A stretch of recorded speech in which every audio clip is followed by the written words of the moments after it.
قسط نمبر 10۔ اس رات اس اندھیرے خاموش اور نیند میں ڈوبی حویلی میں دو نفوس جاگتے رہے۔ ایک معصوم نازک سی لڑکی جس پر پہلی بار محبت نامی بلا کا ادراک ہوا تھا، اس نے وہ رات اپنے دروازے کی دہلیز میں ساکت بیٹھے گزار دی۔ اور دوسرا وہ رشتوں سے محروم ایک بھیڑ میں ہوتے ہوئے بھی تنہا شخص جس نے پہلی بار کسی کو اپنے لیے روتے دیکھا تھا۔ اس نے وہ رات اپنے کمرے میں بیڈ سے ٹیک لگائے ہاتھوں میں ٹوٹی چوڑیوں کی چبھن محسوس کرتے قرب میں گزاری تھی۔ پتہ نہیں کیوں لیکن وہ دکھ دے رہے تھے، تکلیف دے رہے تھے، خود کو بھی اور اس پیاری لڑکی کو بھی۔ اور پھر کئی دن گزر گئے، امیر حماد اس کے سامنے نہیں گئے۔ وہ روز شام کو ان کا انتظار کرتی، ان کے لیے چائے بناتی، ان کے لیے کھانا گرم کرتی۔ چائے ٹھنڈی ہو جاتی اور کڑوی، کھانا کتنے گھنٹے پڑا رہتا لیکن وہ نہ آتے۔ بیرونی برآمدے کے زینوں پر ایک مجسمہ اکیلا رہ گیا تھا، ایک لڑکی کا چاندی کا مجسمہ جو سر اٹھائے ایک زینہ اوپر اس خالی جگہ کو دیکھتی رہتی جہاں سے شہزادہ کہیں غائب ہو گیا تھا۔ وہ مجھ سے محبت کرتے ہیں، بتانا کیوں بھول جاتے ہیں، میں ان کو دیکھ کے جیتی ہوں، وہ خود کو کیوں چھپاتے ہیں۔ امیر حماد رات کو کبھی نہ آتے، وہ تھک کر سو جاتی، وہ رات کے پچھلے پہروں میں چپکے سے آ جاتے اور صبح میں اسے خبر ہوئے بنا چلے جاتے۔ وہ بچنا چاہ رہے تھے ان آنکھوں سے جن میں جگنو چمکتے تھے، ان آنکھوں سے جن میں ان کے لیے انتظار اور عادت کے علاوہ بھی کچھ تھا، کچھ بہت خاص آنکھیں اس لڑکی کی جو ان سے محبت کرتی تھی۔ اور پھر بہت دنوں بعد وہ شام کو گھر آ گئے۔ گاڑی گیٹ سے اندر داخل ہوئی، وہ باہر نکلے اور نظریں غیر ارادی طور پر دائیں جانب دور برآمدوں کی جانب اٹھے اور وہ وہیں ساکت ہو گئی، دل جیسے کسی نے مٹھی میں لے لیا ہو۔ وہ اتنے دنوں بعد بھی وہیں کھڑی تھی، گم سم سی، سفید لمبا سا لباس سفید دوپٹے اور بکھرے بالوں میں نظر آتا مرجھایا سا چہرہ، وہ معصوم لڑکی، وہ کتنی پاگل، وہ کتنی پیاری۔ مہر نے ان کی جانب دیکھا اور خالی آنکھوں میں بے شمار روشنیوں سے بھر گئی۔ وہ ایک دم بے ساختگی سے مسکرائی۔ اس کی آنکھوں کی چمک دیکھ کر امیر حماد کی آنکھیں چندیات سی گئیں۔ انہوں نے لب بھینچ لیے اور اس کی طرف دیکھ کر مسکرا بھی نہ سکے، لیکن مہر اس پرواہ ہی کب تھی، اس نے تو جیسے عرصے بعد ان کو دیکھا تھا اور ان کو دیکھ کر ہی بے اختیار خوش ہو جا رہی تھی، جیسے دونوں جہانوں کی خوشیاں اسے مل گئی ہو۔ وہ چائے کا کپ بنا کر ان کے لیے لے گئی، انہوں نے دروازہ کھولا، مہر نے کپ ان کی طرف بڑھایا، انہوں نے مہر کے چہرے کی معصوم سی مسکراہٹ کو ایک نظر دیکھا اور بنا کوئی بات کیے کپ پکڑ کر دروازہ بند کر دیا۔ مہر نے کھانا گرم کر کے کچن ٹیبل پر لگایا اور باہر ستون کے پاس آ کھڑی ہوئی، لیکن آج وہ کھانا کھا کر باہر نہیں آئے۔ وہ وہاں کھڑی رہی، اکیلی، سردی تھی، دھند تھی اور سامنے خوفناک بلند اور سیاہ کسی آسیب جیسے درخت تھے۔ آسمان سیاہ تھا، کوئی روشنی نہیں تھی، لیکن اسے ڈر نہیں لگ رہا تھا، اسے ان سب سے ڈر نہیں لگ رہا تھا، اسے ڈر لگ رہا تھا تو بس اس چیزوں سے، اگر امیر حماد آج بھی نہ آئے تو وہ خود کو ٹوٹنے سے کیسے بچائے گی۔ اور وہ نہیں آئے۔ وقت گزرتا گیا، سردی بڑھتی گئی، اندھیرا اور دھند بھی، اس کا خوف اور وحشت بھی، لیکن وہ نہیں آئے۔ رات کو جانے کون سا پہر تھا، کسی عجیب سے احساس سے امیر حماد کی آنکھ کھلی۔ وہ گرم اندھیرے میں ڈوبے کمرے میں اپنے بستر میں تھے، لیکن یہ بے چینی کیوں؟ وہ چادر کندھوں پر اوڑھتے کمرے کا دروازہ کھول کر باہر آئے، یخ ہوا ان کی وجود سے ٹکرائی۔ وہ ایک لمحے کو رکے، نیچے آئے اور باہر نکلے، قدم ہے بے اختیار باہر کے برآمدوں کی جانب اٹھے اور اچانک وہ مجسمہ بن گئے، ان کے قدم برف بن گئے۔ وہ سامنے تھی، نیچے اترتے زینوں میں سے ایک پر بیٹھی، سر جھکائے، بکھرے بالوں کے ساتھ۔ وہ خود بھی بکھر رہی تھی، شاید وہ خود کو تکلیف دے رہی تھی، اس برفیلے موسم میں بیٹھی تھی۔ امیر حماد تیزی سے اس کی طرف بڑھے، لمحوں میں زینے اتر کر اس کے سامنے، اس کے قدموں کی جانب پنجوں کے بل بیٹھے۔ مہر بے چینی سے اسے پکارا، اس نے آہستگی سے سر اٹھایا، آنسوؤں سے تر چہرہ سرخ آنکھیں جن میں بے شمار شکایتیں تھیں، ٹوٹتی ہوئی امیدوں کا قرب تھا۔ امیر حماد کے دل کو کچھ ہوا، وہ آنسو بھری آنکھوں سے، خاموش سی نظروں سے ان کو دیکھے گئی۔ مہر دل دکھ رہا تھا اس لڑکی کی اس حالت کو دیکھ کر۔ مہر یہاں کیوں بیٹھی ہو ایسے؟ اس وقت میں تو روز بیٹھتی ہوں یہاں، روز کئی گھنٹے، وہ عجیب دکھ سے بولی۔ وہ خاموش ہو گئے، ان سے کچھ بولا نہ گیا۔ کئی لمحے خاموشی سے گزر گئے، اس کی آنکھوں سے آنسو ٹپ ٹپ کر گرتے گئے۔ امیر حماد نے اس کے نیلے پڑتے ہونٹوں اور سردی سے کپ کپاتے وجود کو دیکھا۔ میں روز چائے بھی بناتی تھی، وہ ٹھنڈی ہو جاتی، کڑوی، میں پھر سے بناتی۔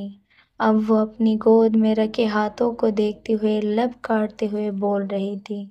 ارد گرد ٹھنڈی ہوائیں سائیں سائیں کر رہی تھی، اس کے سیاہ بکھرے بال چہرے کو چھوتے چھپا لیتے، اور امیر حماد اس کا چہرہ دیکھنے کو بے چین ہو جاتے۔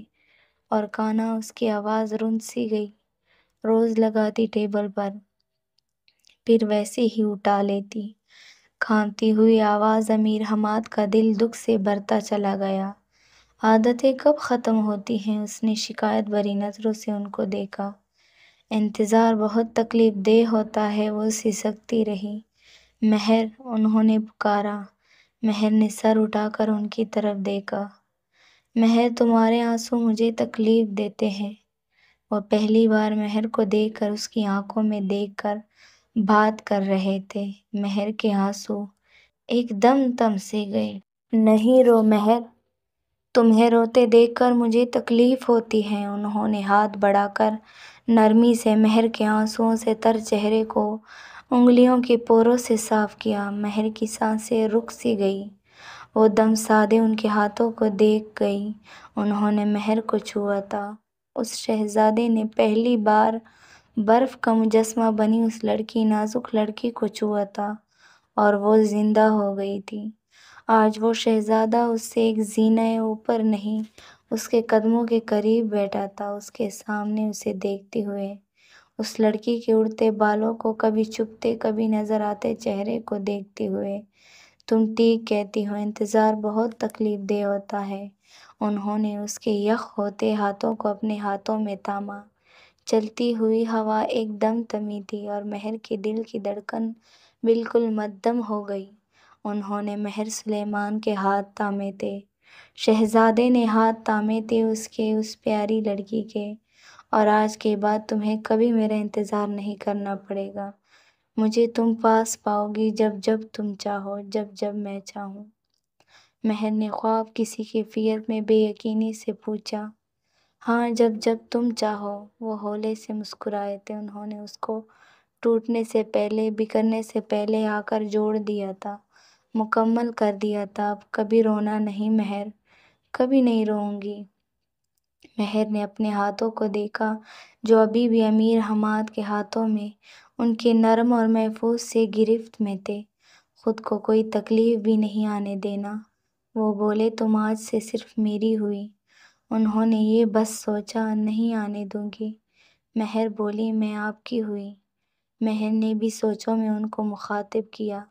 کوئی اظہار نہ ہوا تھا، کسی نے ایک دوسرے سے کچھ نہیں کہا تھا، وہ دونوں ہی سمجھ گئے تھے ایک دوسرے کے دل کی بات، بن کہیں کہ وہ اب ایک دوسرے کے لیے کیا ہیں، کیا بن چکے ہیں۔ اظہار کے الفاظ کی ضرورت ہی نہیں تھی۔ اندھیرا اور گہرا ہوتا گیا، سردی اور بڑھتی گئی، سرسراتی ہوا، بلند درخت اور بڑھتا وقت، سب تھم کر ان کو دیکھتے رہے۔ جگہ بھی وہی تھی، کردار بھی وہی تھے، لیکن کچھ تو بدلا تھا۔ ہاں، کچھ تو بدلا تھا، ارد گرد ہوا میں، فضا میں، کچھ نیا، کچھ منفرد، کچھ عجیب سا تھا جو اس دنیا کا نہیں تھا۔ کوئی عشق تھا کیا؟ اور پھر انہوں نے اسے کبھی انتظار نہ کروایا۔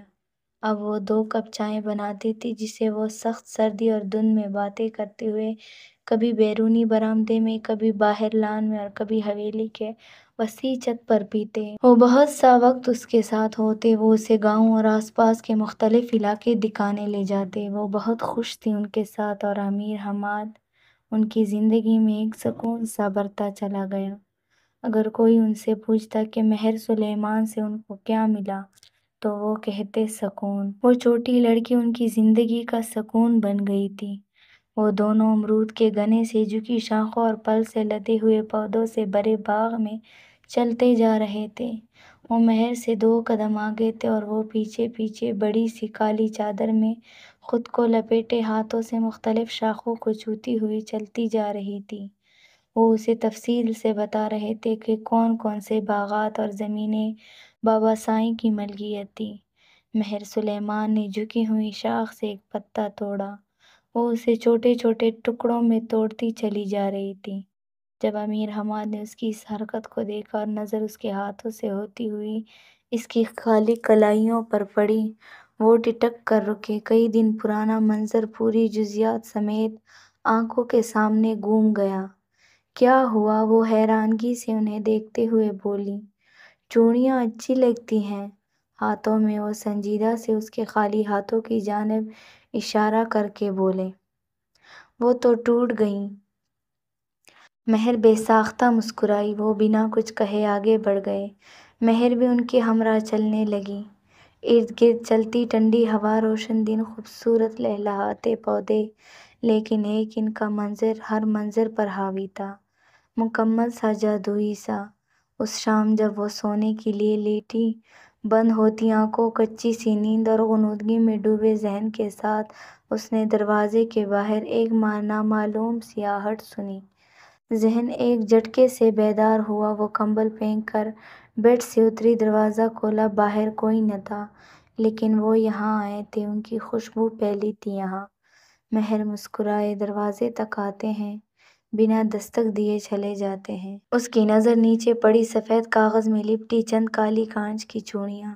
مہر نے بے یقینی سے دیکھا اور وہیں نیچے بیٹھ گئی۔ گھٹنوں کے بل اور خوشی سے بے قابو ہوتے ہوئے وہ چوڑیاں اٹھائی، آنکھیں بند کر کے بے تحاشا مسکراتے ہوئے، جیسے یقین کرنا چاہا یہ حقیقت ہے، کوئی خواب نہیں۔ اور جب وہ دروازہ بند کر کے اندر چلی گئی تو باہر اندھیرے میں ڈوبی خاموشی راہداری میں مہر سلیمان کے بند دروازے کے قریب دھواں سا ابھرا۔ پھر اس دھوئیں میں وہ دونوں ابھرے، وہ کندھوں پر چادر اوڑھے ایک شہزادہ اور سفید لباس میں ملبوس ایک لڑکی، دونوں نیچے بیٹھے تھے ایک دوسرے کے آمنے سامنے۔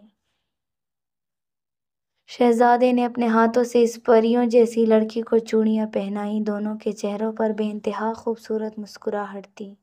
شہزادہ ہاتھ تھامے اس لڑکی کی کلائیوں اور ان میں موجود چوڑیوں کو دیکھ رہا تھا، انگلیوں کی پوروں سے چھو رہا تھا، اور وہ لڑکی بنا پلک جھپکے شہزادے کے وجیحہ چہرے کو دیکھ رہی تھی۔ کئی لمحے گزرے، ہوا کا جھونکا سایہ اور وہ دونوں دھواں سا بن کر ہوا میں کہیں گم ہو گئے۔ اور کون کہتا ہے جو ہم چاہتے ہیں وہ رونما نہیں ہو پاتا؟ ہاں، وہ سب ہوتا ہے تخیل میں، خوابوں میں، خیالوں میں، ایسے جیسے وہ کسی خوبصورت سی خواب میں زندگی جی رہی تھی۔ محبت اس کے گرد منڈلاتی تھی، جھومتی تھی، گنگناتی تھی۔